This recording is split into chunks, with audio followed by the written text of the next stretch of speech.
was a very minor issue as a practical matter, but it became a very sensitive issue in terms of how to manage it during the period, and eventually it did get resolved. But it's the things like this that can be very, very important. Now, coming to the more specific issues here in Mindanao, and as I say, I'm still trying to get my head around sort of how your system functions, its strengths, its weaknesses. One of the things we were discussing last night over dinner, and I still don't have quite have it, is you have a structure where you have very strong local governments, which have some quite unusual powers for local governments, and I would have to say questionable powers. And I don't know quite what the history is where they're getting them, but I mean the role of local governments and their rights in relation to natural resources, for example. The only country I know that has anything comparable is Brazil, and it's been a headache in Brazil. If you were to have substantial oil and gas discoveries, I suspect your current arrangements would be a headache here as well. And I can come back to that. But so you have this complicated structure in Mindanao, where you've got these rather strong local governments which have a direct relation with the central government. You have the provinces with their governors, and now you've got the regional authority. And so I have figuring out how all those bits fit together is quite complicated, and the negotiations are being done with the MILF at the moment. But of course, there's another rebel group in the wings which is not part of the negotiations.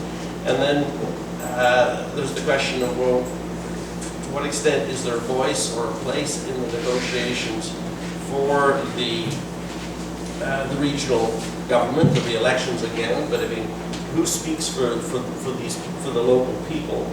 And so some of these are process issues, and that's not really my area of expertise.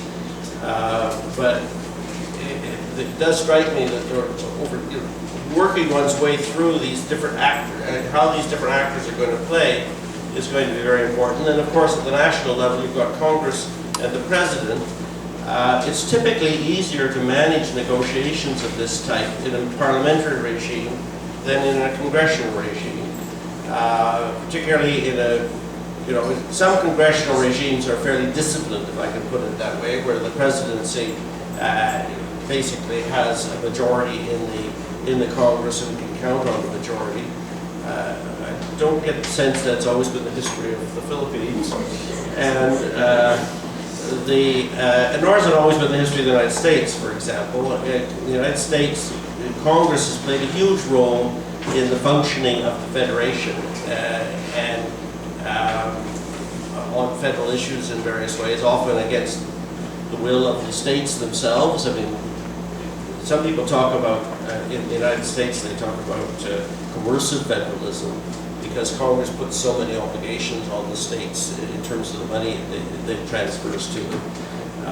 But the risk with a congressional system is that you get the executive signing an agreement, and then it's got to go through the legislature. So herding all those cats is a bit of a challenge. And then an even higher threshold would be if you decide you want to constitutionalize it and take it, and that means you have to get an extra large majority in Congress, and then you've got to go to a referendum.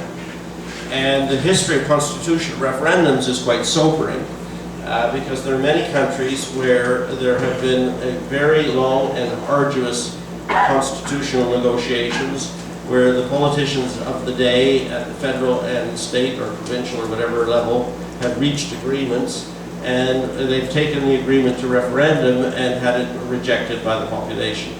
Australia is a very good example of this. The Australian Constitution has to be amended by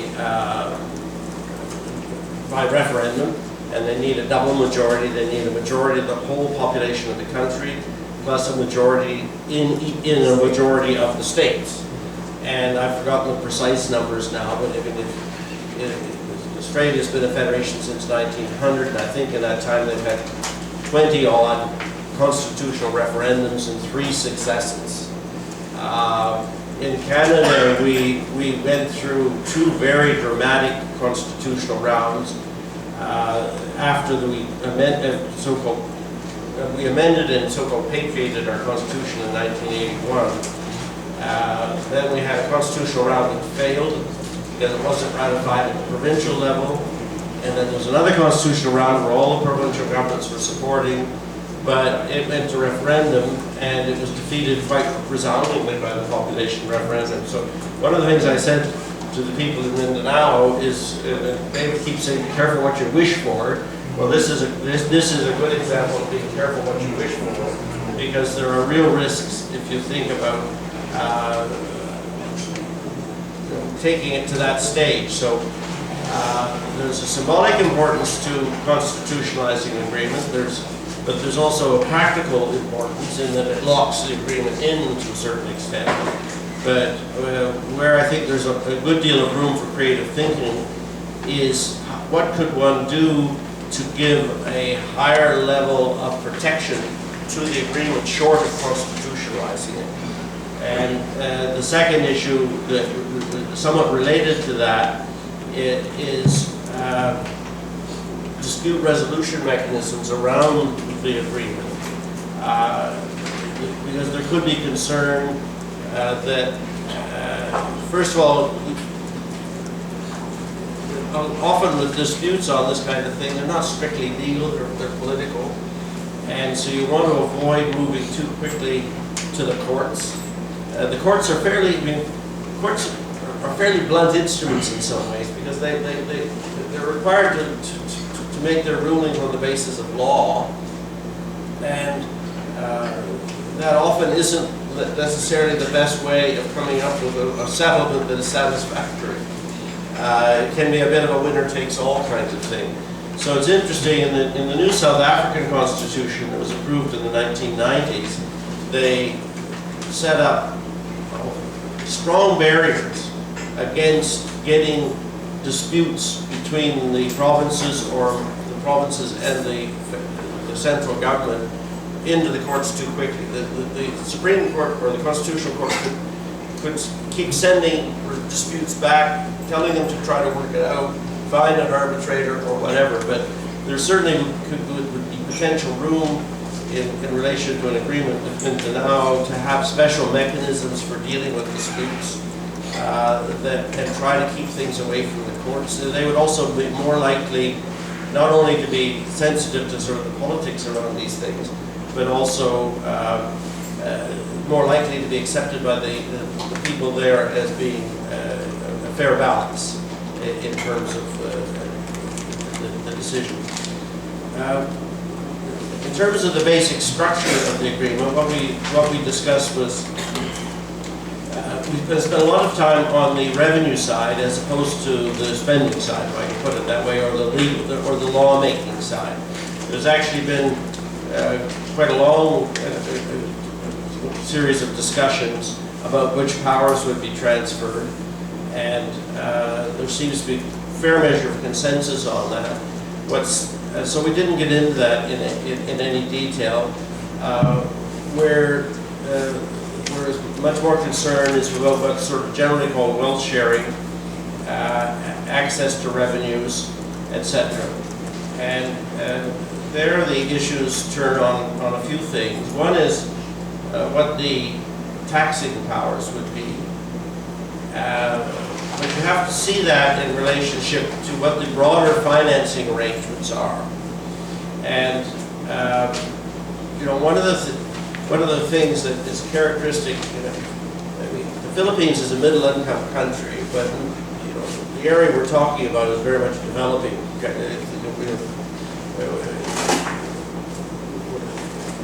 World low-income situation, and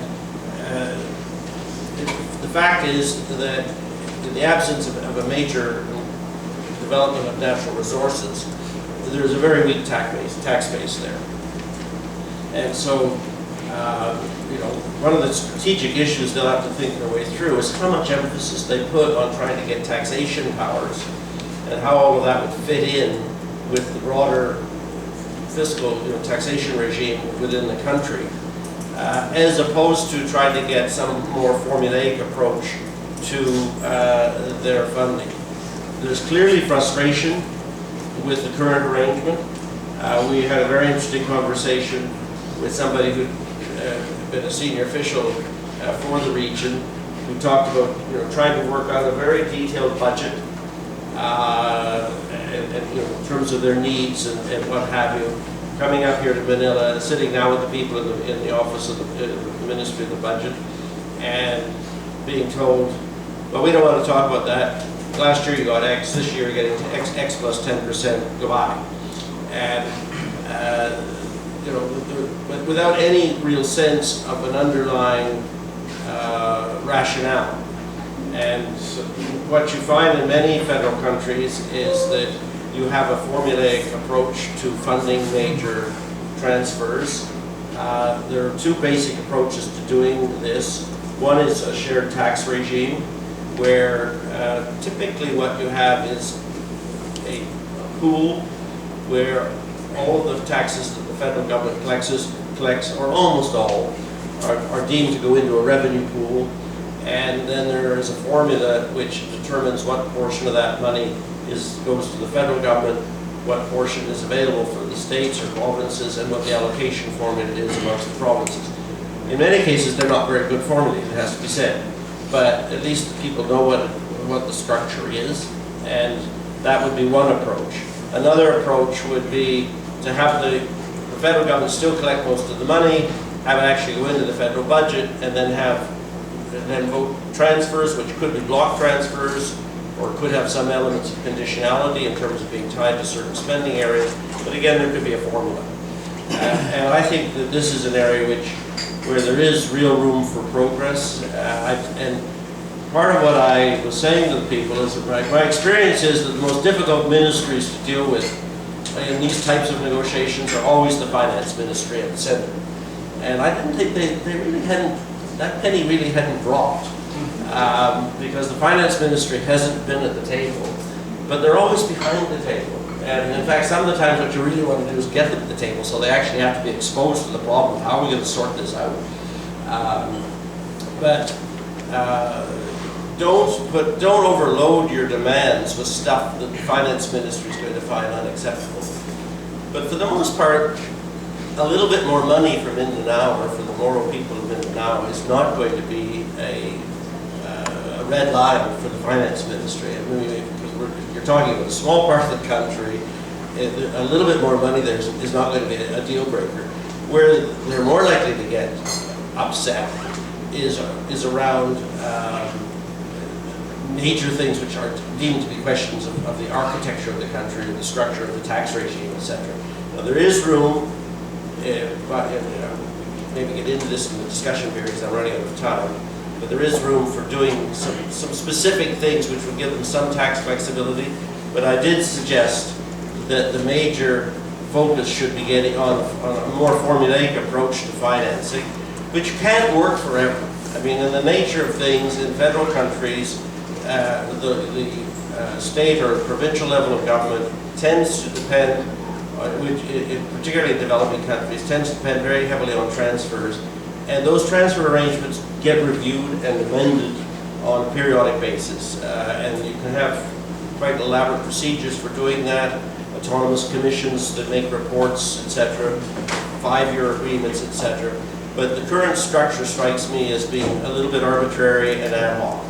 And I can see that there's lots of room to give some comfort by a more systematic approach. The other issue we discussed, and I'll just touch on it very briefly, is where I think there is room for a lot of thought, is natural resource revenues.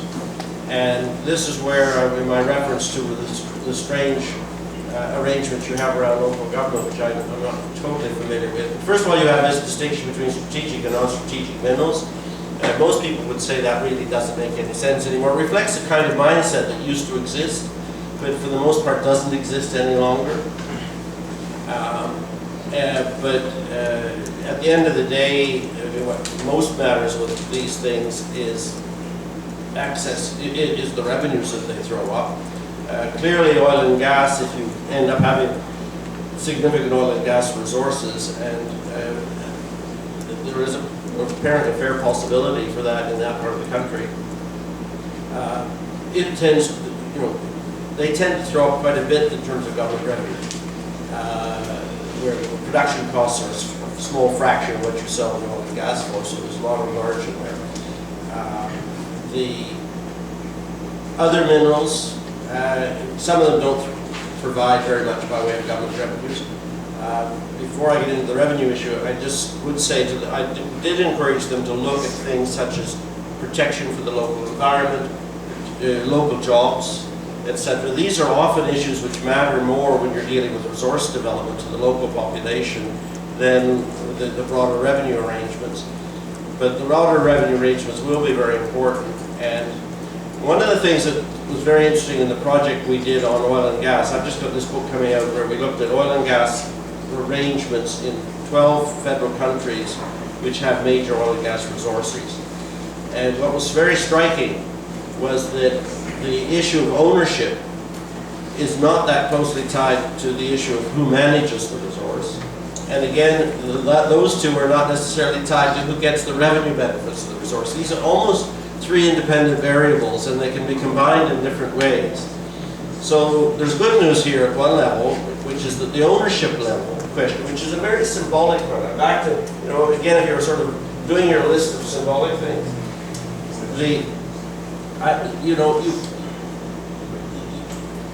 you can get into a big fight over the symbolic, whose resource is it?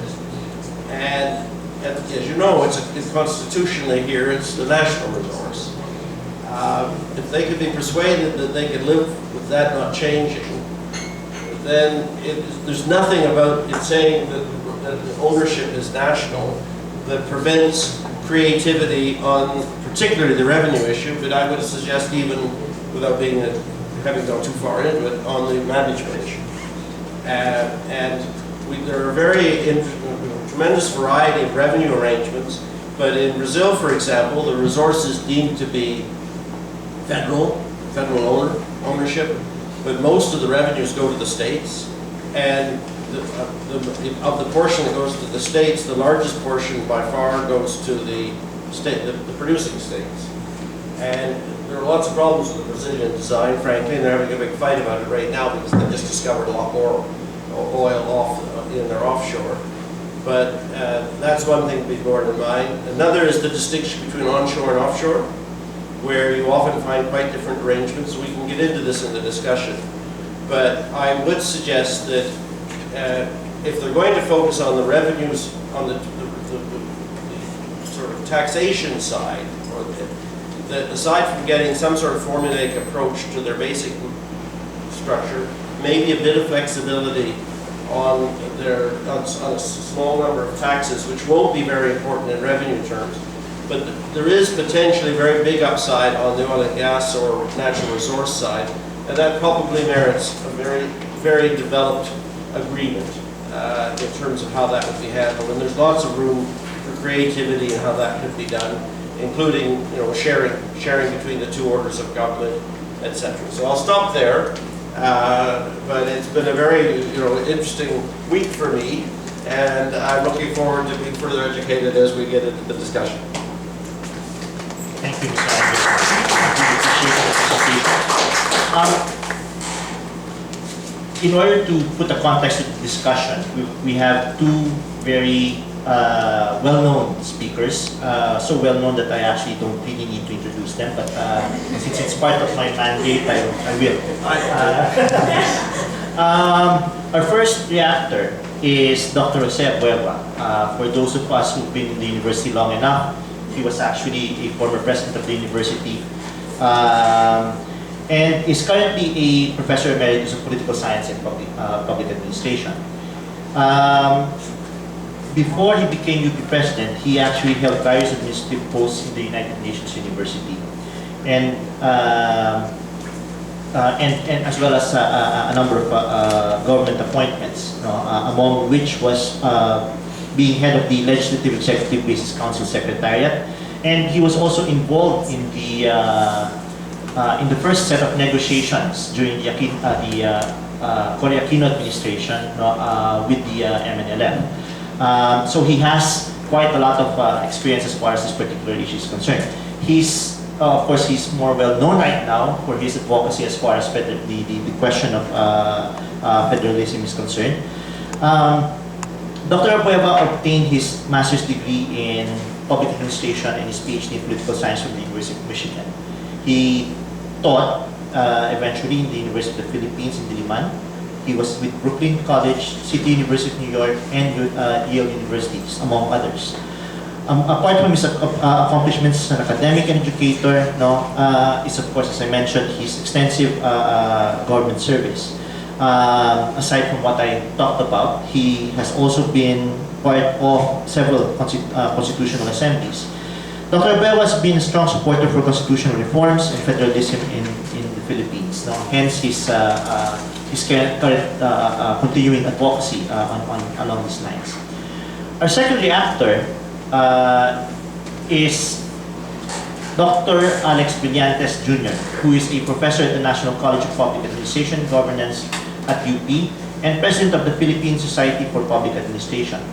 He obtained his PhD and master's from the University of Hawaii and his master's in public administration and AB from the University of the Philippines. He also attended special courses at the Institute for Policy Studies in Washington, D.C. and the Harvard Kennedy School in Cambridge, USA. He served as Dean of the UP National College of Public Administration for 6 years from 2004 to 2010.